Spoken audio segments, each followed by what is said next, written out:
KRS ಪಕ್ಷದ ಕಾರ್ಯಕರ್ತರಿಗೆ DG IGP shock ಕೊಡ್ತಾ ಇದ್ದಾರೆ. ರಾಜ್ಯದಾದ್ಯಂತ ಕೇಸ್ ದಾಖಲಿಸಲು ಆದೇಶವನ್ನು ಕೂಡ ಮಾಡಲಾಗಿದೆ. ಯಾಕಂದ್ರೆ ಕೆಆರ್ ಪಕ್ಷದ ಕಾರ್ಯಕರ್ತರೇನಿದ್ದಾರೆ, ಕೆಆರ್ಎಸ್ ಪಕ್ಷದ ಕಾರ್ಯಕರ್ತರು ಅವರು ಎಲ್ಲ ಕಡೆ ಕಾಣಿಸ್ಕೊಳ್ತಾ ಇದ್ರು, ವಿಡಿಯೋಗಳನ್ನು ಮಾಡ್ಕೊಳ್ತಾ ಇದ್ರು. ಈಗ ಅವರಿಗೆ ಶಾಕ್ ಕೊಡಲಾಗ್ತಾ ಇದೆ. ಡಿಜಿಐಜಿಪಿ ಅವರು ಶಾಕ್ ಕೊಡ್ತಾ ಇದ್ದಾರೆ. ರಾಜ್ಯದಾದ್ಯಂತ ಕೇಸ್ ಹಾಕಿ ಅಂತ ಹೇಳಿ ಆದೇಶವನ್ನು ಹೊರಡಿಸ್ತಾ ಇದ್ದಾರೆ. ಕೆಆರ್ಎಸ್ ಪಕ್ಷದ ಕಾರ್ಯಕರ್ತರ ಗೂಂಡಾವರ್ತನೆಗೆ ಬ್ರೇಕ್ ಹಾಕೋಕೆ ಈ ಒಂದು ಆದೇಶ ಅಂತ ಹೇಳಲಾಗ್ತಾ ಇದೆ. ಸರ್ಕಾರಿ ಅಧಿಕಾರಿಗಳ ಕೆಲಸಕ್ಕೆ ಅಡ್ಡಿಪಡಿಸುವುದು ಸರಿಯಲ್ಲ. ಸಾರ್ವಜನಿಕವಾಗಿ ಅಸಭ್ಯವಾಗಿ ವರ್ತಿಸುವ ಕಾರ್ಯಕರ್ತರ ವಿರುದ್ಧ ಕ್ರಮ ತೆಗೆದುಕೊಳ್ಳೋಕೆ ಈ ಆದೇಶವನ್ನು ಹೊರಡಿಸಲಾಗಿದೆ ಅಂತ ಹೇಳ್ತಾ ಇದ್ದಾರೆ. ಸರ್ಕಾರಿ ನೌಕರರಿಗೆ ಕಿರುಕುಳ ನೀಡಿದ್ರೆ ಬೀಳುತ್ತೆ ಇನ್ನು ಮೇಲೆ ನಿಮ್ಮ ಮೇಲೆ ಕೇಸ್. ಸನ್ಮಾನ ಮಾಡುವ ನೆಪದಲ್ಲಿ ಅವಮಾನ ಮಾಡೋದು ಸರಿಯಲ್ಲ. ಪೊಲೀಸ್ ಠಾಣೆಗಳ ಒಳಗೆ ಜಗಳ ಮಾಡೋದಾಗಿರಬಹುದು, ಈ ಎಲ್ಲ ಏನು ಕಾರಣಗಳಿದೆಯಲ್ಲ ಅದರಿಂದ ಕೇಸ್ ಹಾಕ್ತೀವಿ ಅಂತ ಹೇಳ್ತಾ ಇದ್ದಾರೆ. ಎಲ್ಲದಕ್ಕೂ ಕೂಡ ನಾವು ಕಡಿವಾಣವನ್ನು ಹಾಕ್ತೀವಿ ಅಂತ ಪೊಲೀಸ್ ಇಲಾಖೆ ಹೇಳ್ತಾ ಇದೆ. ಪೊಲೀಸರು ಚಿಂತನೆಯನ್ನು ಕೂಡ ಮಾಡ್ತಾ ಇದ್ದಾರೆ. ಚನ್ನಪಟ್ಟಣ ಇನ್ಸ್ಪೆಕ್ಟರ್ ಜೊತೆಗಿನ ಗಲಾಟೆ ಏನಿದೆ ಅದು ತಿರುಪಡ್ಕೊಳ್ತಾ ಇದೆ. ಇನ್ಸ್ಪೆಕ್ಟರ್ ಕಿರಣ್ ಜೊತೆ ಕೆಆರ್ಎಸ್ ಪಕ್ಷದವರು ಕಿರಿಕ್ ಮಾಡ್ಕೊಂಡಿರ್ತಾರೆ.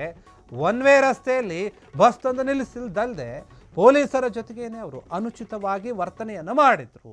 ಇದೇ ಕಾರಣಕ್ಕೆ ಡಿಜಿ ಅಂಡ್ ಐಜಿ ಕ್ರಮಕ್ಕೆ ಸೂಚನೆಯನ್ನು ಕೂಡ ಕೊಟ್ಟಿದ್ದಾರೆ. ನೋಡಿ, ನಾವು ನೋಡ್ತಾ ಬರ್ತಾ ಇದ್ದೀವಿ, ರಾಜ್ಯದಲ್ಲಿ ಕೆಆರ್ಎಸ್ ಪಾರ್ಟಿ ಏನಿದೆ ಆ ಪಾರ್ಟಿ ಲಂಚ ಮುಕ್ತ ಕರ್ನಾಟಕ ಅಂತ ಹೇಳಿ ಅಭಿಯಾನವನ್ನು ಶುರು ಮಾಡ್ಕೊಂಡಿದೆ, ಮತ್ತೆ ಹೋರಾಟವನ್ನು ಮಾಡ್ತಾ ಇದ್ದಾರೆ. ಇಡೀ ರಾಜ್ಯದಾದ್ಯಂತ ಇವರು ಎಲ್ಲಿ ಅಕ್ರಮ ಭ್ರಷ್ಟಾಚಾರ ನಡೀತಾ ಇದೆಯೋ ಅದನ್ನ ಇಡೀ ಕರ್ನಾಟಕದ ಜನತೆಗೆ ತೋರಿಸುವಂತಹ ಕೆಲಸವನ್ನ ಮಾಡ್ತಾ ಇದೆ, ನಾವು ಮಾಡ್ತಾ ಇದ್ದೀವಿ ಅಂತ ಅವ್ರು ಅನ್ಕೊಳ್ತಾ ಇದ್ರು. ಆದರೆ ಅವರು ಮಾಡುವಂತಹ ಕೆಲಸ ಎಲ್ಲೋ ಒಂದು ಕಡೆ ಸರ್ಕಾರದ ಅಧಿಕಾರಿಗಳಿಗೆ ಅವ್ರ ಕೆಲಸವನ್ನ ಮಾಡೋಕ್ಕೆ ಬಿಡ್ತಾ ಇಲ್ಲ, ಕಿರುಕುಳ ಕೊಡ್ತಾ ಇದ್ದಾರೆ ಅನ್ನುವಂತಹ ಆರೋಪ ಕೂಡ ಕೇಳಿ ಬರ್ತಾ ಇತ್ತು.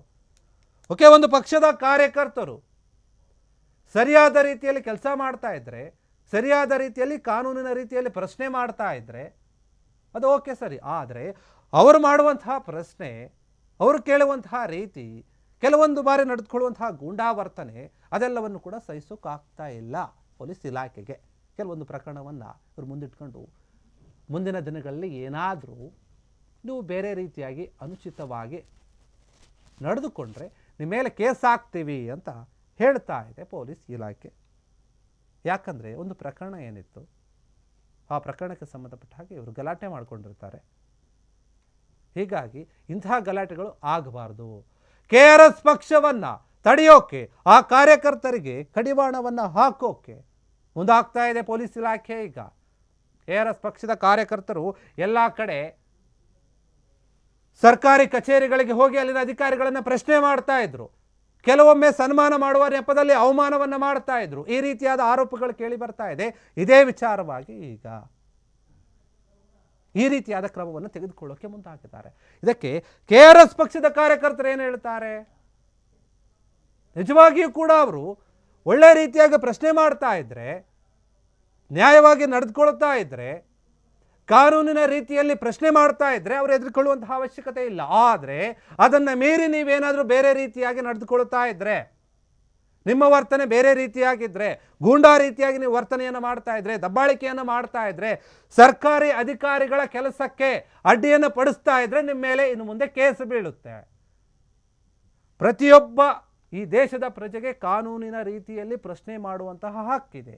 ಆದರೆ ಆ ಹಕ್ಕಿದೆ ಅಂತ ಹೇಳಿ ಕಾನೂನಿನ ನಿಯಮವನ್ನು ಮೀರಿ ಮಾತನಾಡಿದ್ರೆ, ನಿಯಮಗಳನ್ನು ಮೀರಿ ನಡೆದುಕೊಂಡ್ರೆ ಎಲ್ಲರ ಮೇಲೂ ಕೂಡ ಶಿಕ್ಷೆ ಆಗುತ್ತೆ, ಕೇಸ್ ಆಗೇ ಆಗುತ್ತೆ. ಈಗ ಕೆಆರ್ಎಸ್ ಪಕ್ಷದ ಕಾರ್ಯಕರ್ತರನ್ನು ಒಂದು ರೀತಿಯಲ್ಲಿ ಟಾರ್ಗೆಟ್ ಮಾಡೋ ರೀತಿಯಲ್ಲಿ ಪೊಲೀಸರು ನಡೆದುಕೊಳ್ತಾ ಇದ್ದಾರೆ. ಮತ್ತು ನಾವು ಕ್ರಮವನ್ನು ತೆಗೆದುಕೊಳ್ತೀವಿ ಅಂತ ಹೇಳ್ತಾ ಇದ್ದಾರೆ.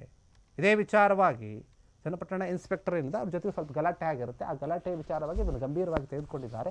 ಅದೇ ರೀತಿಯಾಗಿ ಈಗ ಐಜಿ ಮತ್ತು ಡಿಜಿ ಏನಿದ್ದಾರೆ ಅವರು ಕ್ರಮಕ್ಕೆ ಸೂಚನೆಯನ್ನು ನೀಡಿದ್ದಾರೆ. ಕ್ಷಣ ಕ್ಷಣದ ಸುದ್ದಿಗಳಿಗಾಗಿ ಫ್ರೀಡಂ ಟಿವಿ ಸಬ್ಸ್ಕ್ರೈಬ್ ಮಾಡಿ, ಲೈಕ್ ಮಾಡಿ ಹಾಗೂ ಫಾಲೋ ಮಾಡಿ. ಹೊಸ ಸುದ್ದಿಗಳ ನೋಟಿಫಿಕೇಶನ್ಗಾಗಿ ಬೆಲ್ ಐಕಾನ್ ಮೇಲೆ ಕ್ಲಿಕ್ ಮಾಡಿ.